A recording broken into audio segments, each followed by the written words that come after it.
Time for another Mailbag edition of Seahawks Today by Chat Sports. Tyler Jones here with you. Thanks for joining us.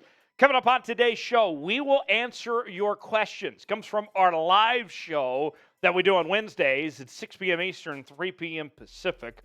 And these questions we answer in real time. People send us super chats or the hashtag Seahawks, and we answer whatever's on the minds of the 12s out there. If you subscribe, you too can be a part of our mailbags that we do here on the channel. Subscribe for free. You'll know when we go live. Turn on notifications, and if the Seahawks make a big move or live shows, whatever it may be, if you subscribe to the channel and turn on notifications, you're going to be fully aware when we have you covered here on the channel. Subscribe for free today, youtube.com/SeahawksTV. Bacha Director says, do you re-sign Brooks or target someone like Patrick Queen instead, or get both? Bacha Director, that's a very good question. Thanks for sending that in. In regards to, let's start with Jordyn Brooks here. We've heard from John Schneider say that they have every indication to bring back Jordyn Brooks. Although they declined the fifth-year option, they fully believe and are invested in Jordyn Brooks long-term. That's what they tell us. I do believe them on that, actually. I think that they are going to get a deal done with Jordyn Brooks. But with the ACL injury and everything, I know PFF hates Jordyn Brooks. He's got terrible PFF grades, despite just 2 years ago being the second leading tackler in the NFL. I think Jordyn Brooks is a fine football player. I think they will bring him back. As far as Patrick Queen goes, Patrick Queen, incredible talent. But I would argue that Patrick Queen is playing the wrong position. I don't think Patrick Queen belongs at linebacker. I think he should be a safety. He should be playing in space of some sorts.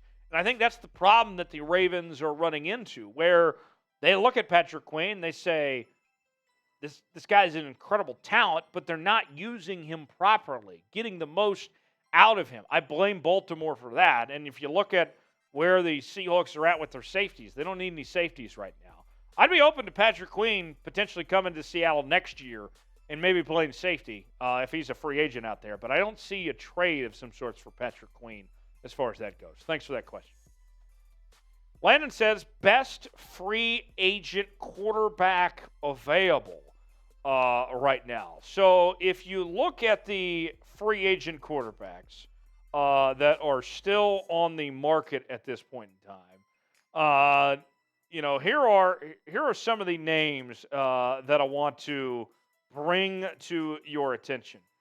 Nick Foles, Cam Newton, those are probably some of the more notable names that are out there at this point that are still waiting to be signed here. But you also have Matt Ryan. I guess he's going to CBS Sports, but he hasn't closed the door on a possible comeback potentially. Carson Wentz is still available. Teddy Bridgewater is also out there as well. You could go with an elite quarterback, wink, wink, like Joe Flacco.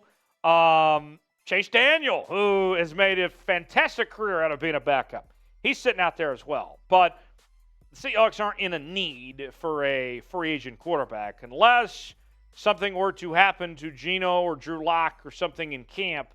There's really no need. So, but those are the guys, at least as they stand right now anyway. Thanks for the question there, Landon.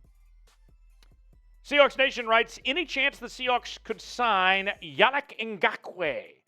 I got to tell you, I really like Yannick Ngakoue. I thought he was spectacular this past season and what he's done in his career there with Indianapolis and Baltimore and a couple different teams in his NFL career.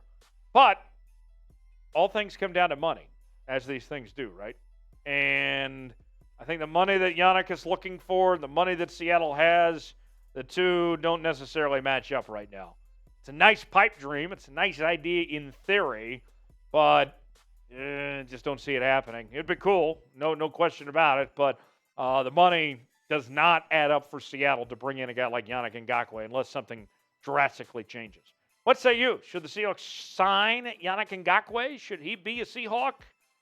It's our pinned comment today. Y for yes, in for no. Tell me in the comments section, should the Seahawks sign Yannick Ngakoue or not? Let me know in the comment section. So we got a great deal that we're offering Seahawk fans. You guys already know that Seattle is bringing back the throwback uniforms at some point this upcoming season, back to the AFC days. And you are in luck because we have a great deal right now on throwback gear. You can get Seahawks throwback gear of hats or shirts or Tommy Bahama shirts or whatever they may be. Get this. On sale right now for up to 60% off. That's 60% off. Chatsports.com/Seahawks gear to get yours today while supplies last. A great deal just for a limited time. What are you waiting for? Chatsports.com/Seahawks gear to get yours today. My guy, Raw Hector, checking in. Good to see you, Raw Hector. So more likely to see a trade before or during the season. I think there will be a trade of some sorts before the season begins. Think about last year in the middle of training camp when the Seahawks traded for J.J. Arcega-Whiteside, and it wasn't a big trade of some sorts. It ultimately didn't mean anything because both players for both sides in the trade ultimately got cut before the season began anyway. But, yeah, I think there will be a trade of some sorts. How big of a trade remains to be seen. But a trade of some sorts, yeah, we probably see a trade of some sorts before the season begins. I'd be willing to bet that will happen. If the Seahawks cut or trade Jamal Adams next offseason, is it likely they bring back Ryan Neal? I don't think so. If I was Ryan Neal, I would actually be kind of pissed at the Seahawks right now, if I'm going to be perfectly honest. Because you made the offer to him, and then you rescinded the offer. I mean, like, it's not a great, if we're going to be real here, it's not a great way to handle business. Now, I understand that Julian Love ended up coming to town and you upgraded the position and all that, but in all honesty, Ryan Neal has every reason to be pissed with the Seahawks at this point in time. Don't see it happening. I think Seattle would draft the safety position if they move on from Jamal Adams personally, but we'll see. P&W Family writes, I think trading for Williams would somewhat complete this defense, at least for this season, but they need another linebacker next year, though, or by the time Bobby leaves. Yeah, all those points very valid. I do expect the Seahawks to be trying to find an inside linebacker at next year's draft at some point. Very high selection. This year's class wasn't very good when it came to the inside linebacker position in the draft. So, yeah, they'll make a move. You can't have Devin Bush being your starting linebacker in the future. They'll make a move of some sorts, I expect, this year to find another guy. DK the GOAT says, could Jadeveon Clowney return to Seattle? Yes, he could. I would not put a high number on it, but it could happen. I still think Jadeveon Clowney is a good football player. Former number 1 overall pick with the Houston Texans. He's been around a couple different teams. He's dealt with some injuries here and there, but Jadeveon Clowney is still, I think, a fine football player. He's not going to demand a whole lot salary-wise. I want to rule out that possibility. Watch out for Jadeveon Clowney potentially. That door, I don't think, has completely shut. Should Seattle bring back Jadeveon Clowney? What say you? Type S for sign, P for pass. Simple as that. You type S on the keyboard, or you shift over to your right and type P on the keyboard. That's how it works. Let me know what you think in the comments section. S for sign, P for pass. Hello, Wayne. Wayne writes in, where do you see the Hawks finishing in the NFC West? I say second to the hated Niners. Man, I think it's going to be very, very close in that division. Now, I'm not going to sit here with a cop-out answer, but I'll put it this way. I think there's a chance we could see a tie in the division.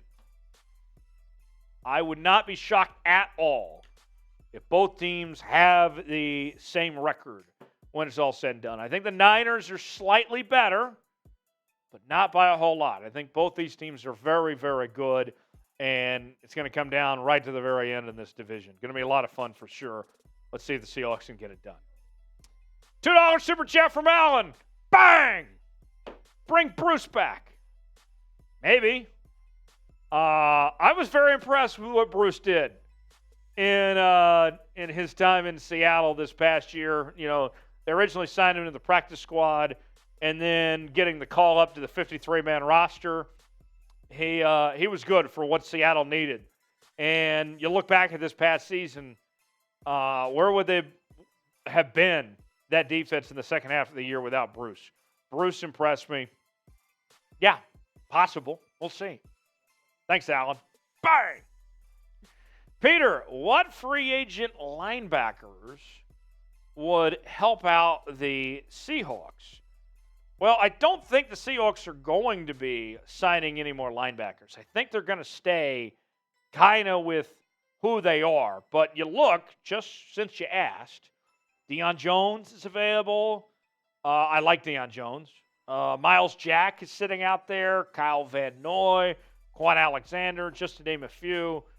Deion Jones, he's only 28 as well. It's a thought. I like Deion Jones more than I do Devin Bush, but I don't make those decisions. Grade the Seahawks offseason so far. What do you think of what the Seahawks have done in 2023? A, B, C, D, or F? Let me know what you guys think in the comment section. I'll see you next time here on Seahawks Today.